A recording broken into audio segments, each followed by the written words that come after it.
Halo warga-wargi Jagat Sukmo, kembali lagi di channel kita dalam segmen Teror Temuan Horor.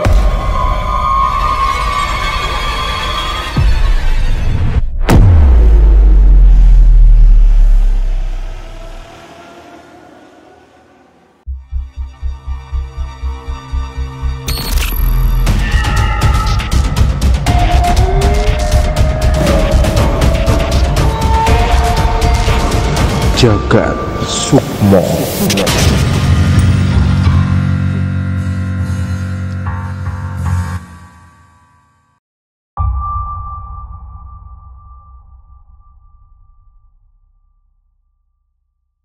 Di temuan horor kali ini gue menemukan sebuah cerita horor berdasarkan kisah nyata nih dari Instagram. Takut. Instagramnya adalah Bacaan Tengah Malam. Oke, ini Instagramnya nih, tulis di sini. Ya mau follow tuh, banyak bacaan-bacaan yang horor-horor di situ ya. Seru-seru juga sih ceritanya. Kita bacain buat kalian ya, salah satu cerita dari Instagram tersebut. Lanjut. Jadi judulnya itu adalah lukisan perempuan di balik lemari. Langsung aja ya. Langsung ceritain. Jadi ini menceritakan seorang perempuan yang bernama Rahma. Jadi sebelumnya Rahma ini punya seorang adik. Terus sama dia punya seorang om. Dia juga punya seorang keponakan. Bukan keponakan. Keluarganya banyak ya? Saudara. Oh. Nah, jadi si omnya ini adalah seorang yang punya indra keenam. Bukan, keterbelakangan mental. Oh iya. Punya keterbelakangan mental. Terus? Jadi ini Rahman waktu itu masih kecil nih. Si om ini punya penyakit, bukan penyakit ya itu ya, punya kekurangan keterbelakangan mental. Apapun yang dia inginin harus diwujudkan. Kalau enggak dia tantrum, ngamuk, bisa melukai diri sendiri atau melukai orang lain. Oke. Nah, suatu hari dia pengen ngelukis ceritanya, pengen ngegambar. Si omnya ini. Oke. Pengen gambar-gambar, tapi gambarnya di kamar mamanya si Rahma ini. Oke. Jadi berarti mamanya Rahmanya adiknya ya? Adik atau kakak kali ya? Ya itulah. Di kamar mamanya ibunya Rahma ini. Karena kakeknya si Rahma dan neneknya Rahma nggak mau ngalangin, jadi biar nggak tantrum lah, akhirnya diizinin, digambarlah sebuah lukisan wanita di temboknya kamarnya ibunya Rahma. Oh, jadi abis digambar langsung dipajang? Enggak, jadi dia gambarnya di tembok. Di tembok. Dia nggak pakai kanvas. Oke, terus gambar di tembok. Si Rahma bilang gini, memang gambarnya itu nggak gambar asal-asalan, Bri. Jadi gambarnya itu gambar ya bener realistis gitu lah. Gambarnya tuh bagus katanya. Nggak sembarangan lah, nggak ecek-ecek lah. Digambar lah. Setelah itu kejadiannya adalah setelah beberapa hari digambar, ponakannya datang. Saudaranya Rahma ini seumuran. Saudaranya Rahma datang suatu hari waktu malam, jadi lagi pada kumpul keluarga. Si Rahma itu mau ke kamar mandi ceritanya. Nah, si Rahma ini ngelihat di celah kamar ibunya Rahma ini kebuka nih pintunya gitu ya? Pintunya kebuka nih. Dia ngeliat ada gambar di tembok itu, dilihatlah sama si saudaranya Rahma ini. Pas diintip, jadi gimana ya, si saudaranya Rahma ini kayak nge-freeze gitu, jadi diem di situ harus ngeliat gambar lukisan itu. Gambarnya wanita cantik tersenyum, tapi begitu saudaranya Rahma ngeliat, matanya tuh melotot. Jadi kayak matanya gini-gini, apa tuh lihat kanan kiri gitu. Terus darinya senyum jadi marah mukanya. Gambarnya berubah gitu? Gambarnya berubah. Teriaklah si saudaranya Rahma ini. Teriak kencang, yang keluarganya lagi kumpul di ruang tengah itu pada kaget semua, akhirnya nyamperin. Kenapa gini ceritain lah si lukisannya itu berubah wajahnya kata gitu.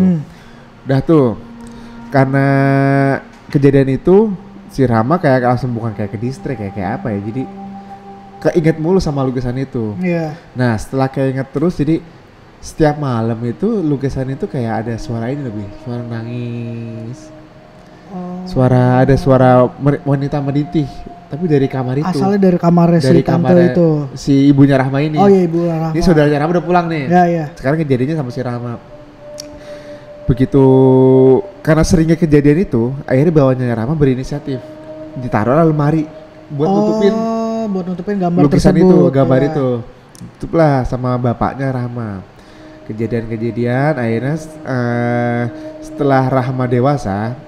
Oh ini Rahma masih kecil Nah tadi. itu waktu masih kecil. Waktu kecil. Nah itu kejadian tuh sering tuh begitu aja. Oke. Jadi setelah lemarinya ditaruh sama ayahnya ini dia buat nutupin si lukisan omnya ini, si Rahma tuh kan gue bilang ya si Rahma tuh punya adik. Cuman di sini nggak disebut ini perempuan atau cowok. Adiknya ini umurnya 8 bulan. Oh anak bayi. Anak bayi lah ya. Oke. You know lah ya kalau 8 bulan kan Masih belum sensitif. belum bisa jalan. Oh belum bisa ngapa-ngapain. Nah, Nangis doang bisanya. Bisa nangis doang, masih ngerangkak lah. Suatu hari si adiknya ini tidur di kamar ibunya nih. Oke. Di kamar mamanya nih. Tidur ditaruh di atas kasur, kasurnya itu tinggi. Kalau mau turun juga tidak mungkin kan buat anak bayi.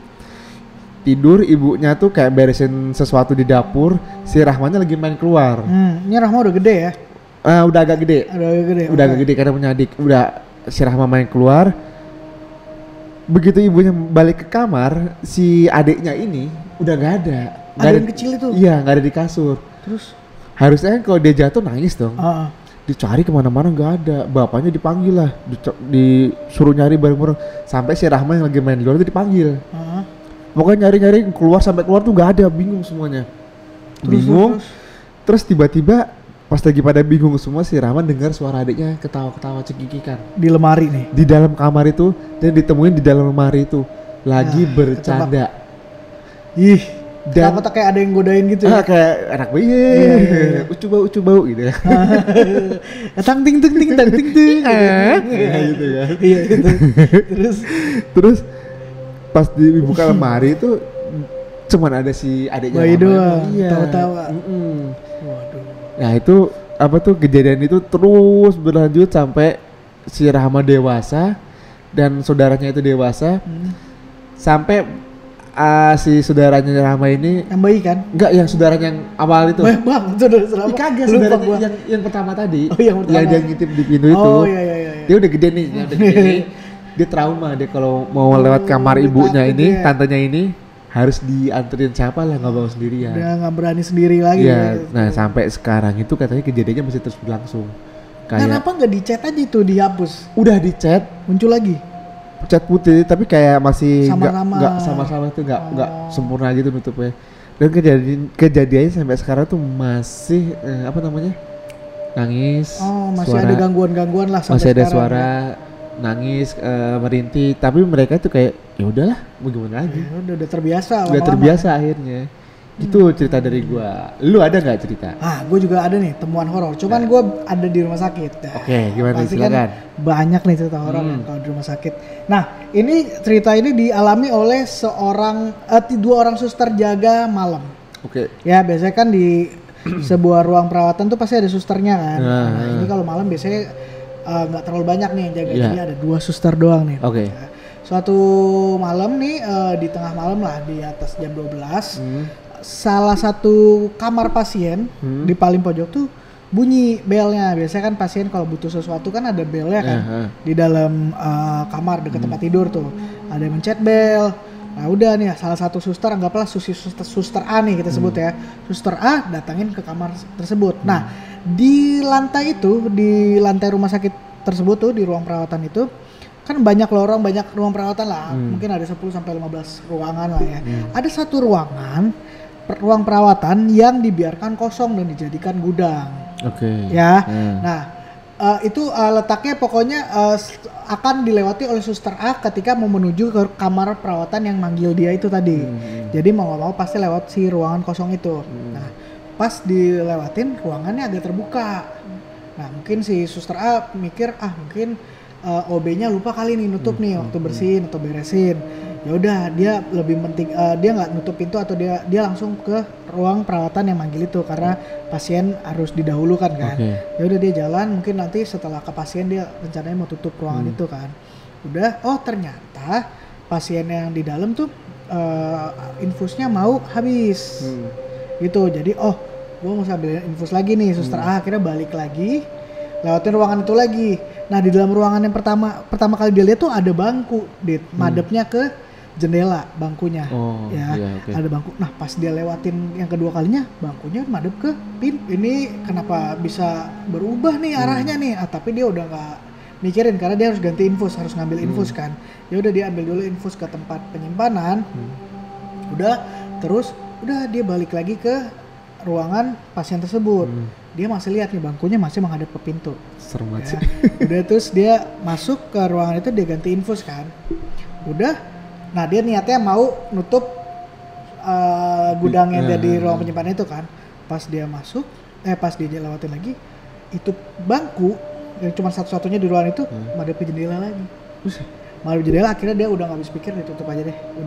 Dia udah malam, udah capek kali ya, dijaga malam udah.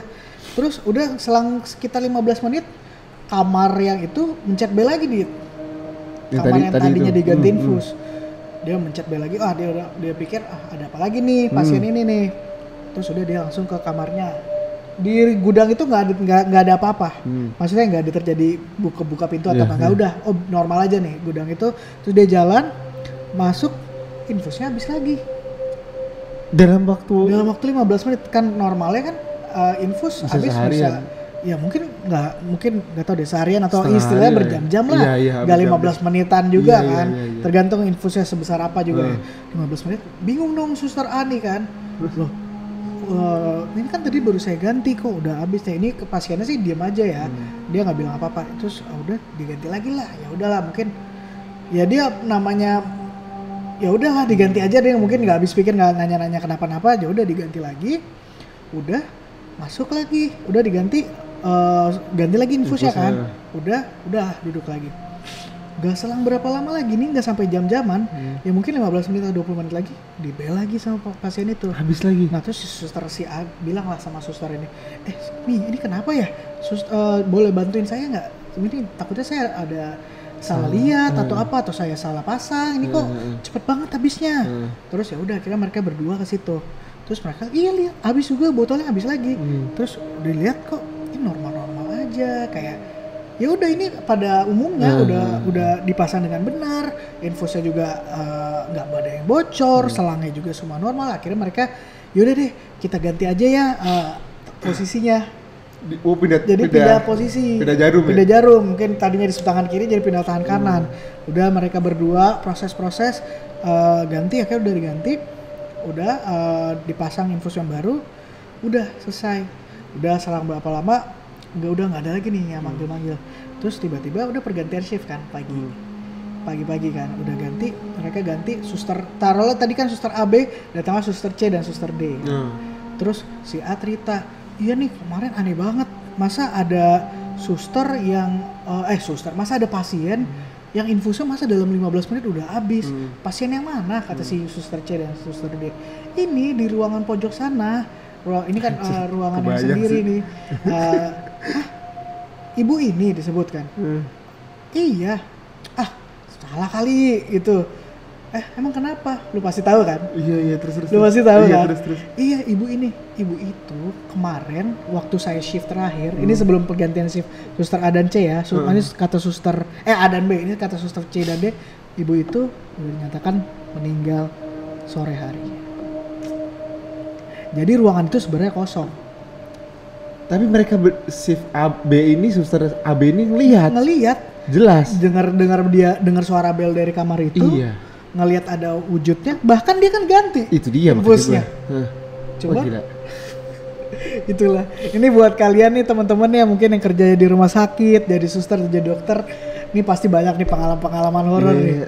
Termasuk dari suster A dan B ini nih. Dia berarti gantiin infus hantu. Terus yang bangku kosong itu? Bangku kosong itu ya gue gak tahu ya hubungannya apa ya. Mungkin cuma sekedar memang ada penunggunya juga kali di gudang itu, tapi ternyata cerita yang terhorornya itu ternyata dia gantiin infus orang udah gak ada. Kok bisa ya? Emang kadang-kadang sih tenaga kerja, apalagi waktu zaman COVID kemarin mereka udah capek, terus juga stres kan, mempertaruhkan nyawanya. Parah itu. Terus ya udah akhirnya ya udah mereka mungkin udah biasa kali ya. Udah biasa, cuman kalau udah biasa tapi gitu. Mereka masih tetap aja kaget ya. Terkejut. Ya siapa yang gak kaget sih? Iya. Ternyata orangnya gak udah ada. Udah gak ada. Orang 2 orang loh, masih untung kalau cuma 1 orang. Tapi perawat AB ini nggak ngasih ini ya, orangnya tuh kayak gini gitu. Mukanya udah pucat atau itu enggak ya? Enggak sih. Gua enggak yang gua baca sih enggak ada itunya ya. Itu pokoknya intinya dikasih tahu ibu ini tuh udah meninggal kemarin. Gitu. Sadis. Yes. Ya, Merinding juga sih. berikutlah Demikianlah temuan horor dari kita berdua. Iya. Kalau kalian punya cerita-cerita horor juga yang mau kalian share ke kita dan kita bacain, boleh DM kita di Instagram ini.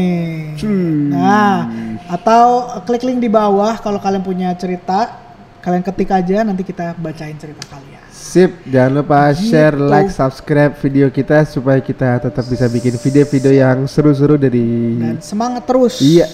Semoga kita bisa mendapatkan narasumber yang asik-asik. Betul.